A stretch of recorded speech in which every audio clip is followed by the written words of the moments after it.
This is NDTV, and you're watching Classics.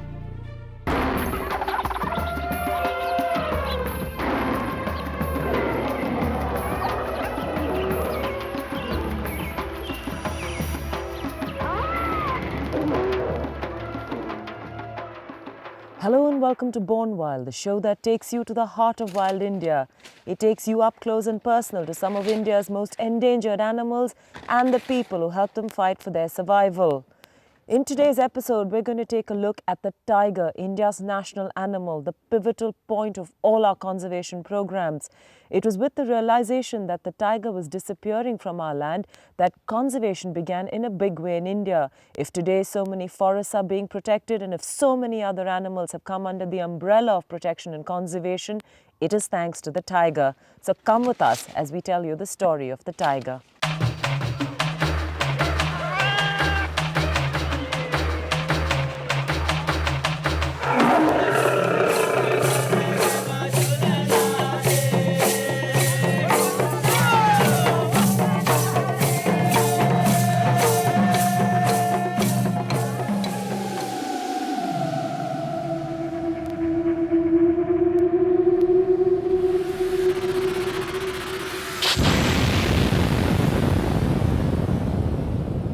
This was the outlook in 1944 when it was still legal to hunt tigers in India.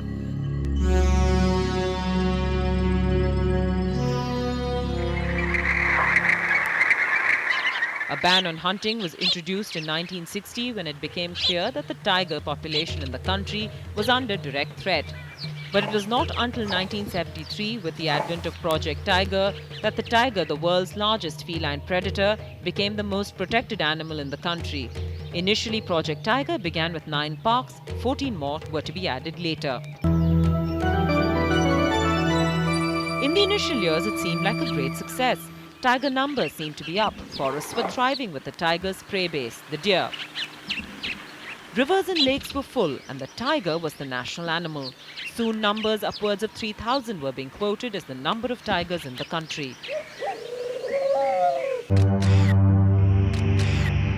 But the feel-good factor shattered in the early 90s when it became evident that poaching was rampant and that hundreds of tigers had been killed. Then the more shattering realization: the forests were shrinking, water tables were falling, and the deer population, the tiger's staple diet, was also disappearing. All the dreams and work that started Project Tiger looked like it might crumble. Doomsayers had begun to predict that the tiger would not survive past the year 2000.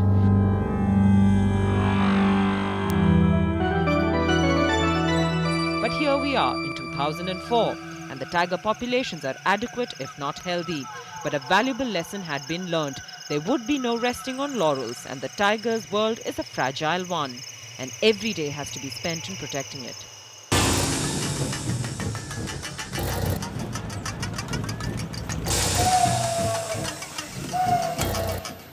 In Bandhavgarh, however, we were lucky enough to spot and follow the dominant male in that particular range. We are here to try and spot B2, who's the dominant male in this area of Bandhavgarh. There have been paw prints on this track, and we can also hear alarm calls of various deer. When a tiger starts to walk through his territory, then deer like the cheetal and the sambar start to make alarm calls, as do the monkeys, who can see the tiger from the treetop. B2 is the largest male of this area. His territory encompasses the territories of the various females in Bandhavgarh because he is the dominant breeding male. And we're here to see if we can catch sight of him.